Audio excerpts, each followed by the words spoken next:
Yes రేపే polling సొంతూళ్ళకు వెళ్లి vote వేసేందుకు ప్రజలంతా సిద్ధమవుతున్న టైంలో ఇలాంటి టైంలో జనం ఒకటే మాట చెప్తున్నారు.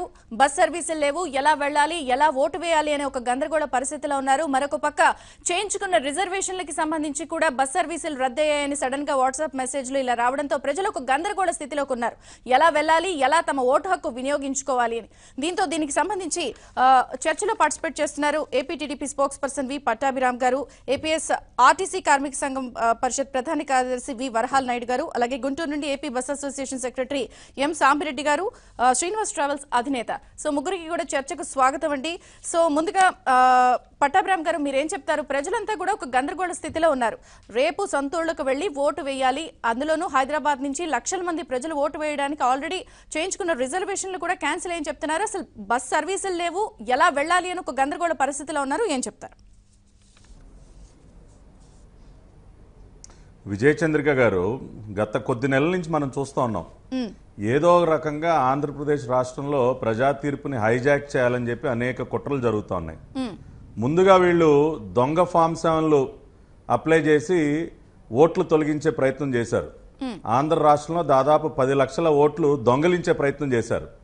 అది విఫలమైంది. దాన్ని మేము గట్టిగా అడ్డుకోవడం జరిగింది. ఆ తర్వాత డబ్బుతో ఇక్కడ ఉన్నటువంటి ఓటర్లని ప్రలోభ పెట్టాలని చూశారు. మనం చూసాం ఆళ్లగడ్డ నియోజకవర్గంలో ఏ విధంగా వైఎస్ఆర్ కాంగ్రెస్ పార్టీ నాయకులు నోట్లని ప్రజల మీదకి విసిరినటువంటి సన్నివేశాలు మనం చూసాం. డబ్బుతో ప్రలోభ పెట్టడానికి ప్రయత్నం చేస్తే ప్రజలు గట్టిగా ఎదురు తిరగటం, డబ్బుకి వీరు లొంగరని వారికి అర్థమైంది. ఆ తర్వాత బెదిరింపులకు గురి చేసే ప్రయత్నం చేశారు, భౌతిక దాడులు చేసే ప్రయత్నం చేశారు. వేటికి కూడా ప్రజలు లొంగనటువంటి పరిస్థితుల్లో ఏదో రకంగా ప్రజల్ని ఓటేయకుండా అడ్డుకోవాలి అని ఇప్పుడు కొత్తగా ఒక కుట్ర పన్ని హైదరాబాద్లో ఉన్నటువంటి వీళ్ళ మిత్రుడు కేటీఆర్ మిత్రులు ఎవరైతే ఉన్నారో వారి సహకారంతో జగన్మోహన్ రెడ్డి ఈ రోజున హైదరాబాద్లో లక్షలాదిగా ఉన్నటువంటి ఆంధ్ర ప్రాంత ఓటర్లని ఏదో ఒక రకంగా అడ్డుకోవాలి, వారిని ఆంధ్ర రాష్ట్రానికి రాకుండా ఇక్కడ ఓటు వేయకుండా అడ్డుకోవాలని ఒక కుట్రలో భాగంగానే అక్కడ ఉన్నటువంటి కొన్ని ప్రైవేటు బస్సు సంస్థల్ని బెదిరింపులకు గురిచేసి, కావేరీ ట్రావెల్స్ లాంటి సంస్థలను బెదిరింపులకు గురిచేసి ఆ బస్సుల్ని నిలిపివేసి తద్వారా అక్కడ ఉన్నటువంటి ఓటర్లు ఆంధ్ర ప్రాంతానికి రాకుండా వారు ఓటు వినియోగించుకోకుండా అడ్డుపడతా ఉన్నారు. ఇది ఒక పెద్ద కుట్ర. గతంలో వీరు చేసినటువంటి అనేక కుట్రల్లో భాగంగానే ఇది ఇంకొక కొత్త కోణంలో వీళ్ళు కుట్ర చేస్తా ఉన్నారు. కానీ ఇవాళ నేను ఒకటే చెప్తా ఉన్నా, 100% చంద్రిక గారు, మనం గతంలో చూసాం ఎన్నో ప్రయత్నాలు చేశారు వీళ్ళు. ఓట్లు దొంగలించే ప్రయత్నం చేశారు, డబ్బుతో ప్రలోభ పెట్టే ప్రయత్నాలు చేశారు, బెదిరింపులకు గురి చేశారు. ఇవన్నీ విఫలమయ్యేసరికి ఇక చివరగా అసలు ఓటర్ని పోలింగ్ బూత్కి రాకుండా అడ్డుకుంటే ఆ ఓటు పడకుండా చేస్తే కొంత లాభం మనకు వస్తుంది అని చెప్పి ఈ రోజున లక్షలాదిగా హైదరాబాద్లో ఉన్నటువంటి ప్రజలందరూ కూడా సిద్ధమవుతా ఉన్నారు. ఆంధ్ర రాష్ట్రానికి వచ్చి ఆంధ్ర రాష్ట్ర అభివృద్ధికి పాటుపడుతున్నటువంటి చంద్రబాబు నాయుడు గారిని తిరిగి మనం గెలిపించుకోవాలని చెప్పి 2014లో కూడా ఇదే జరిగింది. 2014 ఎన్నికలప్పుడు కూడా పెద్ద ఎత్తున తెలంగాణ ప్రాంతంలో ఉన్నటువంటి ఆంధ్ర ప్రాంత ప్రజలందరూ కూడా పెద్ద ఎత్తున ఆంధ్ర రాష్ట్రానికి వచ్చి ఓటేసినటువంటి పరిస్థితి మనం చూసాం. కాబట్టి ఆ విషయాలని వీళ్ళకి తెలుసు. ఆ రకంగా తెలుగుదేశం పార్టీ ఓట్లని చంద్రబాబు నాయుడు గారి అభిమానులు ఎవరైతే లక్షలాదిగా అక్కడ ఉన్నారో వాళ్ళు వచ్చి ఇక్కడ ఓటు వినియోగించుకోకుండా అడ్డుపడాలి అన్న ఒక దురుద్దేశంతో ఈ రోజున అక్కడ ఉన్నటువంటి ప్రైవేట్ సంస్థల్ని యజమానులు బెదిరింపులు గురి చేసి బస్సుల్ని క్యాన్సిల్ చేసే ప్రయత్నం చేస్తా ఉన్నారు. టీఎస్ఆర్టీసీ తరఫున కూడా వాళ్ళు ఏదో పై మాటలు చెప్తా ఉన్నారు, కానీ అదనంగా సర్వీసులు వేస్తా ఉన్నారని చెప్పి ఆ సర్వీసులు కూడా తగ్గించే ప్రయత్నం చేస్తా ఉన్నారు. అయినా కూడా ప్రత్యేకంగా టీఎస్ఆర్టీసీ కూడా బస్ సర్వీసులు అయినా కూడా అవన్నీ ఒట్టి మాటలు చంద్రిక గారు. అయినా కూడా ఏపీఎస్ఆర్టీసీ ఈ రోజున ఏపీఎస్ఆర్టీసీ అక్కడ ఉన్నటువంటి రద్దీని దృష్టిలో పెట్టుకుని పెద్ద ఎత్తున అదనంగా బస్సులు అక్కడ నడిపే ప్రయత్నాలు చేస్తూ ఉంది. అదేవిధంగా ప్రైవేట్ బస్ ఆపరేటర్లు కూడా వాళ్ళు కూడా పూర్తిగా మరి సంక్రాంతి అప్పుడు కానివ్వండి, దసరా అప్పుడు కానివ్వండి, ఏ రకంగా ప్రజలకి సహకారంగా అనేక బస్సులు నడుపుతూ ఉంటారు. ఈ రోజున ప్రైవేట్ బస్సు యజమానులు కూడా ఇటువంటి కుట్రలకి లొంగకుండా ధైర్యంగా ఈ రోజున హైదరాబాద్ నుంచి ఆంధ్ర ప్రాంతానికి బస్సులు నడిపే ప్రయత్నం చేస్తూ ఉన్నారు. వారందరికీ కూడా మేము అభినందనలు తెలియజేస్తూ ఉన్నాం. ఈ రోజున ప్రజాస్వామ్యంలో రాజ్యాంగం మనకి కల్పించినటువంటి అత్యంత విలువైనటువంటి ఆయుధం ఓటు. అటువంటి ఓటును దొంగలించే ప్రయత్నం చేస్తూ ఉన్నాడు జగన్మోహన్ రెడ్డి. తన మిత్రుడైనటువంటి కేసీఆర్, మోడీల సహకారంతో ప్రజల యొక్క ఓటు హక్కుని దొంగలించే ప్రయత్నం చేస్తూ ఉన్నాడు. కాబట్టి ప్రజలందరూ కూడా దీన్ని గట్టిగా ఎదుర్కోవాలి. ఆ రకంగా ప్రైవేట్ బస్ ఆపరేటర్లు కూడా మరి అనే ఒక్క కావేరీ ట్రావెల్స్ ఏదో వాళ్ళు ఒత్తిడికి లొంగుండొచ్చు, కానీ అనేక మంది ప్రైవేట్ బస్ ఆపరేటర్లు ఈ రోజున ముందుకు వచ్చి ప్రజలకి సౌకర్యవంతంగా ఉండేందుకు అనేక సర్వీసులను అదనంగా నడపడానికి సిద్ధపడుతూ ఉన్నారు. కాబట్టి మేము ఏపీఎస్ఆర్టీసీకి ప్రైవేట్ బస్ యజమానులకు కూడా మేము హృదయపూర్వకంగా అభినందనలు తెలియజేస్తా ఉన్నాం. ఈ కుట్రలన్నీ కూడా ప్రజలు గమనిస్తూ ఉన్నారు. ఈ రోజున జగన్మోహన్ రెడ్డి తాను ఓటమి పాలవుతాడన్న విషయాన్ని గ్రహించి ఏదో ఒక రకంగా బై హుక్ ఆర్ క్రుక్ రేపు ఎలక్షన్లో విజయం సాధించాలన్న ఒక ఆలోచనతో ఇటువంటి కుట్రలన్నీ చేస్తూ ఉన్నాడు. ప్రజలను వీటికి గమనించాలి. వాళ్ళు ఎన్ని రకాల కుట్రలు పనినా కూడా ఈ రోజున ఆంధ్ర రాష్ట్ర భవిష్యత్తు కోసం, మన భవిష్యత్తు కోసం రేపు చంద్రబాబు నాయుడు గారిని గెలిపించుకోవాలంటే ప్రతి ఒక్క ఓటు రేపు పోలింగ్ బూత్లో ఓటు అక్కడ పోల్ అయితేనే మనం ప్రజాస్వామ్యాన్ని రక్షించుకోగలం. ఈ రోజున ప్రజాస్వామ్యం కూని అయ్యే విధంగా నరేంద్ర మోడీ, జగన్మోహన్ రెడ్డి, కేసీఆర్లు కలిసి ఒక ఎలక్షన్ కమిషన్ దుర్వినియోగం చేస్తూ ఉన్నారు. చంద్రబాబు నాయుడు గారు మీరు అందరూ చూశారు, మధ్యాహ్నం ఈసీ ఫిర్యాదు చేసి అక్కడ నిరసన తెలియజేసినటువంటి పరిస్థితిని చూశారు.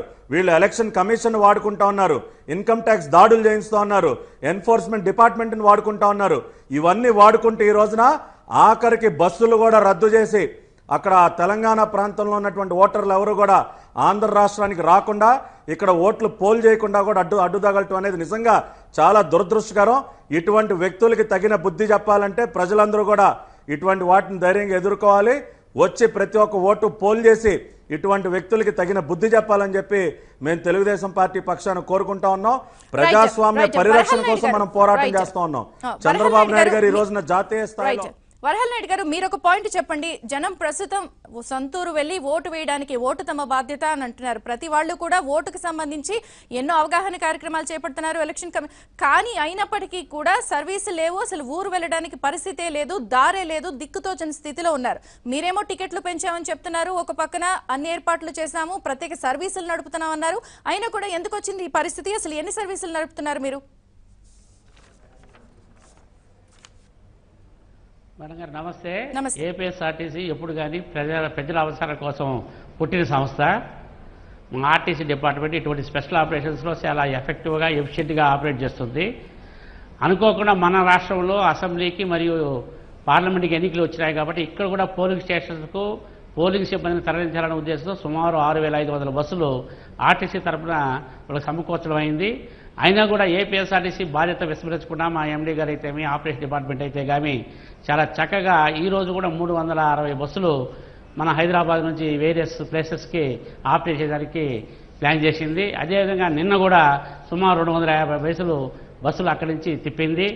ఇంకా ఏపీఎస్ఆర్టీసీతో పాటు టీఎస్ఆర్టీసీ వాళ్ళకు కూడా మేము అప్పీల్ చేస్తున్నాం.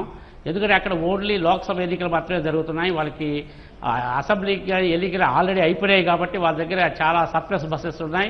వాళ్ళు కూడా అనుకుంటే సుమారు 1,000-1,500 బస్సులు తిప్పే అవకాశం ఉంది. కానీ దురదృష్టవశాత్తు వాళ్ళు 150-200 బస్సులు లోపలే తూతు మంత్రంగా అక్కడి నుంచి ఇక్కడికి నడుపుతున్నారు.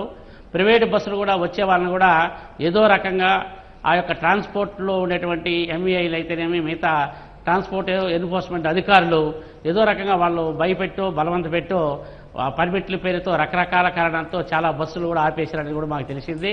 ఇది చాలా శోచనీయం. అక్కడ ఉంటే ప్రతి పౌరుడు రాష్ట్రానికి వచ్చి ఓటు హక్కు వినియోగించుకునే బాధ్యత పౌరుడికి ఉంది. రాజ్యాంగం కల్పించిన హక్కు. ఇటువంటి విషయంలో ఈసీ కూడా జోక్యం చేసుకొని ఇటువంటి హక్కును కల్పించుకోవడానికి ప్రధాన అవసరమైనటువంటి మన రవాణా సౌకర్యాన్ని కూడా కల్పించిన బాధ్యత ఇప్పుడు ఎలక్షన్ కమిషన్ పైన ఉందనేది కూడా మేము అభిప్రాయపడుతున్నాం. ఏపీఎస్ఆర్టీసీ వరకు చాలా చక్కగా ప్రయాణికులకు ఎంత మేరకు చేయగలమో అంత మేరకు మా దగ్గర బస్సులు కూడా ఈ రోజు చెప్పండి. జనం ఒకటి సర్వీసులు లేవు, అసలు మేము రిజర్వేషన్ చేయించుకున్నా కూడా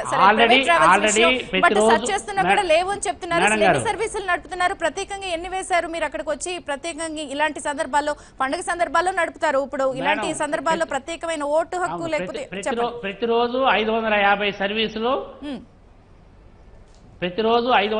సర్వీసులు హైదరాబాద్ నుంచి వేరియస్ ప్లేసెస్కి తిప్పుతున్నాం. అవి కాకుండా నిన్న ఒక 200 సర్వీసులు అదనంగా తిప్పాం. ఈ రోజు 360 సర్వీసులు అదనంగా తిప్పుతున్నాం మేడం, మళ్ళీ మన రాష్ట్రానికి. రైట్. సాంబిరెడ్డి గారు మీరు చెప్పండి, ప్రత్యేకించి ఇప్పుడు కంప్లైంట్ అంతా కూడా ప్రైవేట్ ట్రావెల్స్ వాళ్ళని బెదిరిస్తున్నారు అని వినిపిస్తోంది. ప్రైవేట్ ట్రావెల్స్ వాళ్ళ టికెట్స్ ని సడన్ గా బుక్ చేసినవి కూడా క్యాన్సిల్ చేసేశారు అని చెప్తున్నారు. ఇవన్నీ ఒక ఎత్తు అయితే ప్రైవేట్ ట్రావెల్స్ మీద కూడా ఒక కంప్లైంట్ వస్తుంది. మామూలుగా ప్రత్యేకించి పండుగ సందర్భాల్లో లేకపోతే ఇలాంటిన్నప్పుడు ప్రత్యేక సర్వీసులు వేస్తారు, కొంచెం ఎక్స్ట్రా ఛార్జెస్ తీసుకుంటారు. బట్ ఇప్పుడు ఇలాంటి సందర్భాల్లో ఇలాంటి ఒక అకేషన్ ఉంది, ఓటు వేయడానికి జనం వెళ్తారు లేకపోతే సర్వీసులు పెంచుతారని ఉన్నప్పటికీ కూడా ఎందుకు ఇలా రద్దు అవుతున్నాయి, ఎందుకు ఇలా అసలు సర్వీసే లేదనే పరిస్థితి ఎందుకు వచ్చింది, ఎందుకు ఇలాంటి గందరగోళ సిచ్యుయేషన్ వచ్చింది?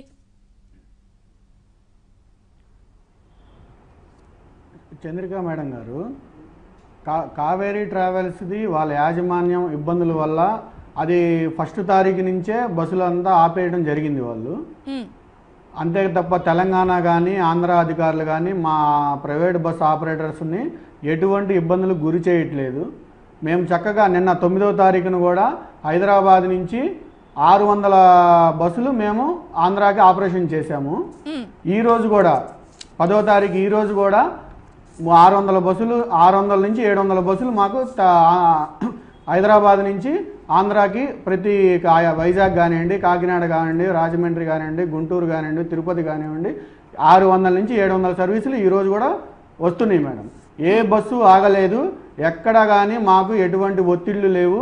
మేము చక్కగా నిన్న కానీ ఈరోజు కానీ రెగ్యులర్గా 250 నుంచి 300 బస్సులు మాత్రమే మేము హైదరాబాద్ నుంచి ఆంధ్రాకి డైలీ నడుపుతాం మేము. అటువంటిది 9వ తారీఖు కానీ 10వ తారీఖు కానీ ఈ ఎలక్షన్స్ దృష్ట్యా ప్రతి ఒక్కళ్ళు ఓటు హక్కు వినియోగించుకోవాలని చెప్పి 300 ఆపరేషన్స్ ఉన్నాయి. మేము 600కి అంటే డబల్ ఇటు నుంచి ఎంటీలు ఖాళీ బస్సులు ఇటు నుంచి పంపించి జనాలకు ఎటువంటి ఇబ్బంది లేకుండా మేము ఇంకొక 300 అదనపు బస్సులు సర్వీసులు మేము మళ్ళీ ఈరోజు కూడా అటు నుంచి తిప్పుతున్నాం మేడం. కానీ ఒక విషయం చెప్పండి సాంబిరెడ్డి గారు, ఒక విషయం సాంబిరెడ్డి గారు, ప్రత్యేకించి మీరు చెప్తున్నారు 300 నుంచి 600 దాకా సర్వీస్ నడుపుతున్నాను, వాళ్ళు కూడా ఆర్టీసీ వాళ్ళు కూడా 300 సర్వీసుల దాకా పైన నడుపుతానున్నారు. అయినప్పటికీ కూడా మేజర్ కంప్లైంట్ వస్తుంది ఏమిటి అంటే కూడా బస్ ఛార్జీల విషయంలో ఒక్కొక్క బస్ టికెట్ కూడా 3000 పైచీలకు చెప్తున్నారు, ఇంక్లూడింగ్ జీఎస్టీ. ఎందుకు ఇంత పరిస్థితి వస్తుంది? ఇదేమి పండగ సీజన్ కాదు, మీరైనా కూడా ఒక మధ్య మార్గంగా ఉండొచ్చు కదా. ఓటు హక్కు అనేది ఎంతో విలువైన విషయము, ప్రతి వాళ్ళు ఓటుకు వేయడానికి వెళ్తారు. అసలు ఇలాంటి సందర్భం ఉందని నోటిఫికేషన్ వచ్చినప్పటి నుంచి అందరికీ అర్థమవుతుంది. మీరైనా కూడా ఒక మధ్య మార్గంగా ఉండొచ్చు కదా, ఎందుకు అంతంత ఛార్జీలు? మేడం ఇప్పుడు డీజిల్ ఆయిల్ ప్రైస్ కానీ టోల్ గేట్స్ కానీ వైజాగ్ నుంచి ఎంటీ బస్సులు హైదరాబాద్కి పంపించి గుంటూరు నుంచి కానీ తిరుపతి నుంచి కానీ ఎంటీ బస్సులు వెళ్తే ఈ ఛార్జీ ఆ ఛార్జీ అదనపు డబల్ ఛార్జీ అవుతుంది తప్ప వేరేగా మాకు ఎక్స్ట్రా మిగిలేదు ఏముండదు మేడం. మామూలు రోజుల్లో అయినా ఇలాగే వెళ్తుంది కదా, ప్రత్యేకించి మామూలు రోజుల్లో అయినా అలాగే వెళ్తుంది కదండి. అదే విషయం అయినా కూడా మామూలు రోజుల్లో అయినా మీరు అలాగే బస్సు వెళ్తారు. ఇప్పుడు జనం ఒక్కరోజు కనీసం ఓటు వేయాలి అంటే ఇప్పుడు ఇంత డబ్బులు ఛార్జీలు పెట్టుకుని వెళ్ళామంటే వాళ్ళకి ఆర్థికంగా కూడా బరువే కదా, మీరు మధ్య మార్గంగా ఉండొచ్చు కదా. అవును మేడం, కొంచెం కొంతమంది ట్రావెల్స్ వల్ల ఈ 3000-4000 రూపాయలు మాకు కూడా చెడ్డ పేరు వస్తుంది. అది కూడా మేము చూసి దాన్ని చేస్తాం మేడం. మా అసోసియేషన్ తరపు నుంచి మేము కూడా దాన్ని కట్టడి చేయడానికి ప్రయత్నం చేస్తాం మేము. రైట్.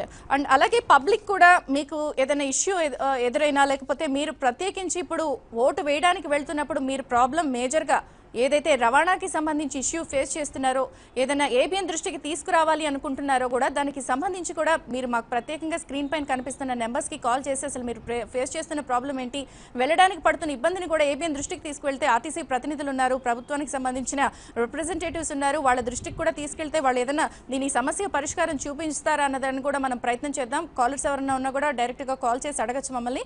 చిన్న విరామం చర్చకు తిరిగి స్వాగతం. సో పట్టాభిరామ్ గారు, ఒక విషయం ప్రత్యేకించి చెప్పండి, బస్సు సర్వీసులు లేవు లేకపోతే మీరన్నారు ఇందులో కూడా ఒక రాజకీయ వ్యూహం ఉంది, బెదిరించి లేకపోతే సర్వీసుల్ని కట్టడి చేస్తున్నారు, ఇదొక పాయింట్ అయితే ప్రధానంగా రెండో పాయింట్ ప్రజల నుంచి వినిపిస్తుంది ఏమిటి అంటే కూడా ఎఫోర్డ్ చేయలేని రేట్లు ఉంటున్నాయి అని చెప్తున్నారు. అంటే సరే పోనీ ఎఫోర్డ్ చేయలేకపోయినా అయినా కూడా ఓటు బాధ్యత అని చెప్తున్నారు, అసలు ఓటు వేయాల్సిన ప్రాముఖ్యత ఇవన్నీ చెప్తున్నప్పుడు కూడా అయినా కూడా అంత ఖర్చు పెట్టుకుని వెళ్ళిన తర్వాత కూడా జనాలు కూడా లీడర్స్ నుంచి ఇంత ఖర్చు పెట్టుకుని వచ్చామని ఎక్స్పెక్ట్ చేసే పరిస్థితులు ఉన్నప్పుడు మళ్ళీ ఖర్చు పెరిగే ఆస్కారం కూడా ఉంటుంది, మళ్ళీ ఆ దారి తప్పే అవకాశం కూడా ఉంటుంది కదా ఇలాంటి సందర్భాల్లో. చంద్రిక గారు ఇందాక మా మిత్రులు సామిరెడ్డి గారు ప్రైవేట్ బస్ ఆపరేటర్స్ తరఫు నుంచి వారు మాట్లాడుతూ చెప్పడం జరిగింది. తప్పకుండా ఎక్కడన్నా ఎవరన్నా ఆపరేటర్స్ ఎక్కువగా ఛార్జ్ చేసే పరిస్థితి ఉంటే కనుక దాన్ని కట్టడి చేస్తామని వారు చెప్పారు. మేము కూడా వారికి కూడా అపీల్ చేస్తూ ఉన్నాం. ఎందుకంటే ఇది చాలా ముఖ్యమైనటువంటి కీలకమైనటువంటి ఘట్టంలో మనం ఉన్నాము. ప్రజలందరూ కూడా ఎంతో ఆతృతగా వారి వారి ప్రాంతాలకు వెళ్ళి ఓటు వేయాలన్న ఆతృతతో వారు ఉన్నారు. కాబట్టి ప్రైవేట్ బస్ ఆపరేటర్స్ కూడా కొంత సహకరించి ఈ బస్సు ఛార్జీలు ఎక్కువ పెరగకుండా కనుక కట్టడి చేసినట్లయితే ప్రజలందరూ కూడా ఎంతో హర్షిస్తారు. వారి వంతుగా ఈ ప్రజాస్వామ్య పరిరక్షణ ఉద్యమం ఏదైతే జరుగుతూ ఉందో ఆ ఉద్యమానికి వారు కూడా తోడ్పాటునిచ్చినట్టు అవుతుంది. ఈ రకంగా వారి నుంచి కూడా ఈ సహకారం కనుక వస్తే ఈ బస్ ఛార్జీలు ఎక్కువగా పెరగకుండా రీజనబుల్ రేట్స్లో కనుక మనం ప్రజలకు అందుబాటులో ఉండే విధంగా కనుక ఉంచినట్లయితే ఏదైతే జాతీయ స్థాయిలో ఒక ఉద్యమం జరుగుతూ ఉందో ప్రజాస్వామ్య పరిరక్షణ ఉద్యమం, ఇటువంటి ఒక నియంత మోడీకి వ్యతిరేకంగా, కేసీఆర్కి వ్యతిరేకంగా, జగన్మోహన్ రెడ్డికి వ్యతిరేకంగా ఏదో ఒక ఉద్యమం ఏదైతే జరుగుతూ ఉందో ప్రజలందరూ కూడా ఆ ఉద్యమంలో భాగంగా పాల్పంచుకోవాలన్న ప్రయత్నం చేస్తూ ఉన్నారు. దానికి సహకరించినట్లు అవుతుంది తప్పకుండా. కాబట్టి మేము కూడా వారికి అపీల్ చేస్తూ ఉన్నాం. ఆ రకంగా వారి చర్యలు తీసుకోవాలని చెప్పి ప్రైవేట్ బస్ ఆపరేటర్స్ అందరినీ కూడా కోరుతా ఉన్నాం. ఇక్కడ ఇంకో విషయం చంద్రిక గారు, ఇప్పుడు మనం గత 5-6 నెలలుగా చూస్తూ ఉన్నాం. అంటే ఏ స్థాయికి ఈ రోజున రాజకీయ పార్టీలు దిగజారిపోతా ఉన్నాయి.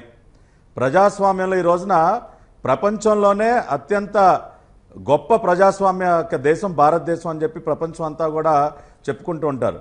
అటువంటి ఒక వరల్డ్స్ లార్జెస్ట్ డెమోక్రసీలో పొలిటికల్ పార్టీస్ ఏ స్థాయికి దిగజారుతా ఉన్నాయనేది నిజంగా బాధ కలిగించే విషయం. మనం చర్చిద్దాం. పబ్లిక్ ఏదైతే ఈ ప్రాబ్లం ఫేస్ చేస్తున్నారో మనతో పాటు మనం చెప్పినట్టుగా కాలర్సే ఫోన్ చేస్తున్నారు. వాళ్ళ సమస్యను మనకు వివరించడానికి మీరందరూ కూడా ఉన్నారు కాబట్టి లైవ్ లో అసలు వాళ్ళ సమస్య ఏంటో కూడా ఒకసారి మనం డైరెక్ట్ గా వాళ్ళతోనే మాట్లాడదాం.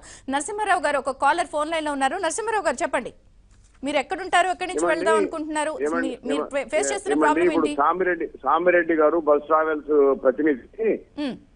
హలో చెప్పండి, అడగండి. హలో అడగండి సార్. ట్రావెల్స్ సర్వీసెస్ యజమాని ఆయన అక్కడ కూర్చొని ఉన్నారు, అసోసియేషన్ కార్యదర్శి. వారు ఏమంటున్నారంటే బస్సులు 125 బస్సులు రద్దయినాయని చెప్పి మీరు స్క్రోలింగ్ ఇస్తున్నారు. వారేమో 1వ తారీఖు నుంచి అంటున్నారు. 1వ తారీఖు నుంచి రద్దయితే ఇవాళ 9వ తారీఖు 10వ తారీఖు ఎందుకు వాళ్ళు బుకింగ్ చేసుకున్నారు హైదరాబాద్ నుంచి వివిధ ప్రదేశాలకు వెళ్ళడానికి, ముఖ్యంగా ప్రకాశం జిల్లాకు? ఇవన్నీ ఎందుకు చేస్తున్నారు ఈ బస్సు వాళ్ళు? వీళ్ళు టీఆర్ఎస్ గవర్నమెంట్ కు భయపడా లేకపోతే జగన్మోహన్ రెడ్డికి భయపడా? రైట్ సామిరెడ్డి గారు ప్రత్యేకించి కాలర్స్ అడుగుతున్న విషయం ఏమిటి అంటే, ఎప్పుడో ముందే బుక్ చేసుకున్నారు, సడన్ గా రద్దు చేయడం ఏంటి? ఎవరు ప్రెషర్స్ ఉన్నాయి? ముందే తెలీదా ఈ వ్యవహారం? అసలు బుకింగ్ ఎందుకు తీసుకున్నారు? ఎవరి ప్రెషర్స్ ఏమీ లేవు మేడం. వాళ్ళ యాజమాన్యం సమస్య వలన అది అట్లా 1వ తారీఖు రోజే బస్సులు ఆపడం జరిగింది మేడం. అది వాళ్ళ అంతర్గత వ్యవహారం మేడం. అది మేము అసోసియేషన్ తరఫున కూడా వాళ్ళకి అప్పీల్ చేయడం జరిగింది. ఇట్లా బస్సులు ఇట్లా ఆపడము, ఈ 2 రోజుల వరకన్నా మీరు తిప్పండి అని చెప్పి మేము అప్పీల్ చేయడం జరిగింది. వాళ్ళకి అంతర్గత సమస్యల వల్ల వాళ్ళు ఎవరు అందుబాటులో లేకుండా ఉన్నారు. అంతేగాని ఇది వేరే ప్రెషర్స్ వల్ల, అధికారుల వల్ల కానీ, ఆంధ్ర అధికారుల వల్ల కానీ, తెలంగాణ అధికారుల వల్ల కానీ. ఒక విషయం చెప్పండి, పోనీ పండగ సమయాల్లో ఎలాగో లక్షల మంది జనం వెళ్తారు, సంక్రాంతి పండుగలో, దసరా పండుగలో రకరకాల మంది జనం వెళ్తూ ఉంటారు. మీరు కూడా సర్వీసులు బాగా పెంచుతారు. ఎలక్షన్ నోటిఫికేషన్ వచ్చినప్పటి నుంచి కూడా ఇక్కడ ఉన్న జనం మళ్ళీ డెఫినెట్ గా ఓటు వేయడానికి వెళ్తారు కదా. మీరు కూడా ఏదైనా ప్రత్యేకంగా చూసి కాస్త కోఆపరేట్ చేయొచ్చు కదా, వెళ్లే ఆస్కారం కల్పించచ్చు కదా. పోనీ ఈ రోజు కూడా ఇప్పటికి కూడా వెళ్ళలేని పరిస్థితిలో చాలా మంది ఉన్నారు. ఏమైనా ఫెసిలిటేట్ చేస్తారా మీరు? మేడం మాకున్న ప్రైవేట్ బస్సులు మొత్తం హైదరాబాద్ నుంచి ఆపరేషన్ చేస్తున్నాం మేడం. ఈ రోజు ఇటు రిటర్న్ సైడ్ ఆంధ్ర నుంచి వెళ్లే బస్సులను తీసుకెళ్లి కూడా హైదరాబాద్ నుంచి ప్రతి ఒక్కరు ఓటు వేయడానికి బస్సులు అన్నింటిని తీసుకెళ్లి హైదరాబాద్ నుంచే ఈ రోజు మేము బస్సులన్నీ అట్నుంచే ఇటు తీసుకొస్తున్నాం. ఇటు నుంచి ఒక బస్సు కూడా లేదు మేడం. అన్ని బస్సులను అట్నుంచే తీసుకొస్తున్నాము. జనాలకు ఎవరికి ఇబ్బంది జరగకూడదనే మేము ప్రతి బస్సుని హైదరాబాద్ ఎంటీ అయినా పంపించి ఆ వార డీజిల్ ప్రైస్, టోల్ గేట్లు ఆ ప్రయాణికుల మీదే కదా మేడం బేరం పడేది. వాళ్ళ మీద భారం వేసి మీరు నాయుడు గారు చెప్పినట్టుగా మేము ఎంతవరకు తగ్గించగలుగుతాం మా అసోసియేషన్ తరఫున ఖచ్చితంగా ఆయన చెప్పినట్టుగా ఈ సాయంత్రం ప్రతి ఒక్కరితో మాట్లాడి ఇంకా ఎంతవరకు తగ్గించగలుగుతామో ప్రతిదీ మేము సాయంత్రం లోపు చర్య తీసుకొని మేము ఎంతవరకు తగ్గించగలుగుతామో ప్రతి బస్సు ఆపరేటర్తో మేము మాట్లాడి ఎంతవరకు తగ్గించగలుగుతామో అంతవరకు తగ్గిస్తాం మేడం. రైట్. వరహాల్ నాయుడు గారు, మీరు కూడా ఒక విషయం చెప్పండి. టికెట్స్ పెంచామని చెప్తున్నారు. రైట్, ఇంకో కాలర్ కూడా వచ్చారు. వరహాల్ నాయుడు గారు, మిమ్మల్ని క్వశ్చన్ అడుగుతాను. సతీష్ ఖమ్మం నుంచి ఒక కాలర్ ఫోన్ లైన్ లో ఉన్నారు. సతీష్ గారు నమస్తే, మీ ప్రాబ్లం ఏంటో చెప్పండి. యాక్చువల్ గా ఇష్యూ ఏంటంటే ఇప్పుడు ఎలక్షన్స్ గురించి మాట్లాడుతున్నారు కదా, టికెట్ ఛార్జ్ అని. ఇది ఇయాడ్తో జరిగే ఇష్యూ కాదు, ఇది ఎవ్రీ ఫెస్టివల్ కి జరుగుతుంది. ఎవ్రీ సాటర్డే కూడా ఇదే ఇష్యూ జరుగుతుంటది.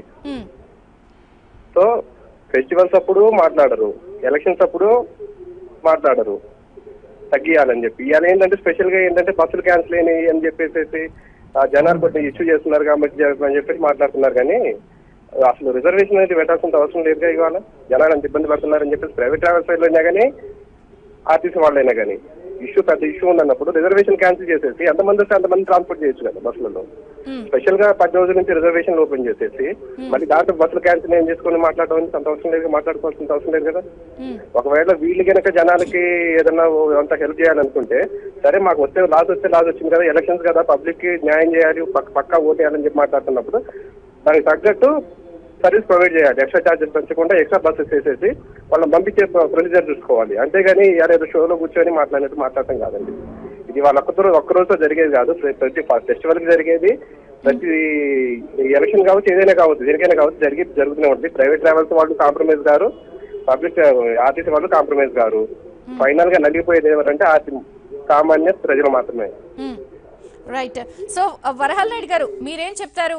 మీరు మామూలుగా టికెట్స్ పెంచామన్నారు, సర్వీసులు పెంచామన్నారు. ఇది జనం కూడా చెప్తుంది ఏమిటంటే ఎప్పుడూ జరిగే విషయమే. బట్ ఓట్ల విషయంలో ఇలాంటి ఇష్యూ ఉంది అని చెప్పినప్పుడు కూడా మీరైనా కూడా కొన్ని రేట్లు పెంచకుండా ఇంకొన్ని సర్వీసులు చేస్తూ కొన్ని ఏదైనా ఎక్స్ట్రా ఇష్యూస్ ఏమైనా ప్రొవైడ్ చేయొచ్చు కదా బస్సుల్లో. లేకపోతే ఇంకా వేస్తున్నాము, లేకపోతే ఎన్నికలకి సంబంధించి బోర్డు పెట్టి వెళ్లే వాళ్ళు ఓటు హక్కు విడిగా అన్నవాళ్ళు ప్రత్యేకమైన బస్సులు ఏమైనా ఏర్పాటు చేయొచ్చు కదా మీరైనా సర్వీసుల ద్వారా. ఒక ఎన్నికల బోర్డు పెట్టి ఓటు వేయాలన్న వాళ్ళకి ఆర్టీసీ మా ఎండీ గారు 100% మేడం మా దగ్గర 100% బస్సెస్ ఆపరేషన్ చేస్తా ఉన్నారు. ఒక బస్సు కూడా సర్ప్లస్ గా లేదు.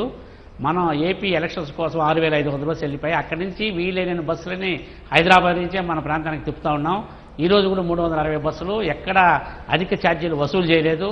ఒక ఫిక్స్డ్గా రీజనబుల్గా ఎప్పుడు కన్నా కూడా 50%. మనం ఎప్పుడైనా స్పెషల్ ఆపరేషన్స్ రూల్ ఏమంటే 100% ఉంటే మామూలుగా 50%, అంటే 150% మాత్రమే వసూలు చేస్తాం. 400 ఉంటే 600. ఎప్పుడు అడ్డగోలుగా ఛార్జీలు వసూలు చేసే పద్ధతి ఆర్టీసీలో ఉండదండి. ప్రైవేట్ బస్సులాగా మాకు ఆ సిస్టమ్ ఉండదు. మా దగ్గర ఒక క్రిస్టల్ క్లియర్గా ఒక పద్ధతి ప్రకారం, ఒక రూల్ ప్రకారం ప్రయాణికులు ఎప్పుడు దోచుకోకుండా ప్రయాణికుల అవసరాలకు మెరుగైన సేవలు అందించేందుకు రీజనబుల్ ఛార్జెస్తో నడుపుతామండి. ఏపీఎస్ఆర్టీసీ ఎప్పుడు అటువంటి పనులకు పోదు. ఇప్పుడు కూడా ఎక్కడ సర్ప్లస్ బస్సులు ఆ బస్సులన్నీ హైదరాబాద్ డైవర్ట్ చేస్తున్నాం. అదే పనిలో మా ఆర్టీసీ అధికార యంత్రాంగం అంతా ప్రతి ప్రయాణికుడిని హైదరాబాద్ నుంచి వివిధ ప్రాంతాలకు తీసుకొచ్చే బాధ్యత తీసుకునింది. ఎక్కడెక్కడ బస్సు ఎక్కడ ఒకటి మిగిలినా దాన్ని హైదరాబాద్కి డైవర్ట్ చేస్తూ ఉన్నాం. కానీ ఇంకా ఇప్పటికీ కూడా వెళ్ళడానికి సర్వీస్ లేవు, చాలా ఇబ్బంది పడుతూనే ఉంటున్నారు. ఏమన్నా